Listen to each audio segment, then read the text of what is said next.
Hi, I'm Cary Stamp with Cary Stamp and Company, and I'm talking to my friends and those of you out there who are employers and you have some key employees that you want to retain for the long term and make sure that they don't go to your competitors. So what I'm going to discuss today is what's called non-qualified deferred compensation. This is money that gets set aside for the people that make your life so much easier so that they can have a bonus at some point in the future as long as they stay with you. So, keep your key employees. It's the number one thing that I'm hearing from my friends that own businesses, and this is one of the primary ways that you're able to do that. So, who pays for a non-qualified deferred compensation plan?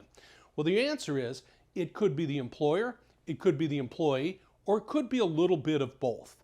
But in many arrangements, the employer will generally set aside a pool of money or some type of an annual grant, either of cash, of stock, or of some cash so that you have the right to buy stock in the future from your employer, or just invest some money along the way so that you've got some additional funds at retirement or at a later date.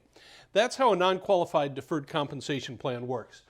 Generally, I'm seeing most employers are making that contribution to keep their employees engaged so that they stick around and are able to collect this money. Now, we say it's non-qualified. What does it mean that it's non-qualified versus qualified? Well, a qualified plan is typically what we would refer to as a plan that falls under Code Section 401, 403, or 457. These are your 401ks and plans like that, where you have to truly give the same benefits to every single person in your organization, and you have to subject it to testing that was defined by ERISA, or the Employee Retirement Income Security Act. That's a lot of work. You truly have to make that an equal playing field. But with non-qualified deferred compensation, because it's governed under Section 409A of the tax code, you don't have to give the same plan to every single employee. You can pick and choose amongst your key people who you want this plan to go to. It could be your top executives, it could be your top salespeople, it could be the people in your organization that contribute and impact the organization the most. That's how you create a non-qualified deferred compensation plan. So, it provides you with some choice. You get to pick the people you want.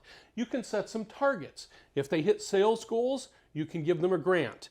If the company as overall hit some revenue projections or some profit projections, you can give the employees a grant.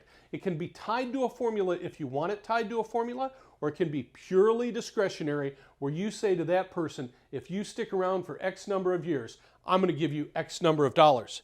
The other thing is, you can put a vesting requirement on it. So you could say you have to stay with the company for 5 years or for 10 years. But the vesting requirement doesn't necessarily mean that they get the money at that exact moment. It could say that if you're with the company for the next 10 years, then you start getting a payout when you are at age 65 or normal retirement age. Plenty of ways you can design these types of plans. It's incredibly flexible.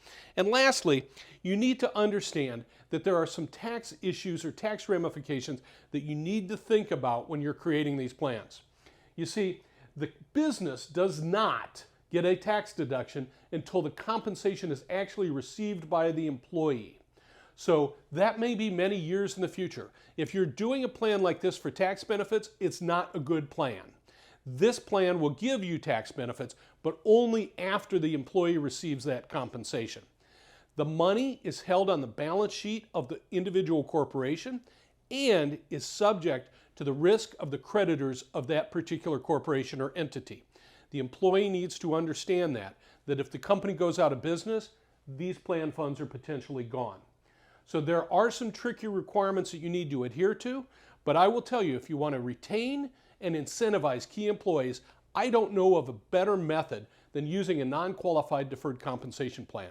If you want some help, or if you have some questions, give us a call. I'm Cary Stamp with Cary Stamp and Company, 561-471-7700. This has been a Principled Wealth Moment.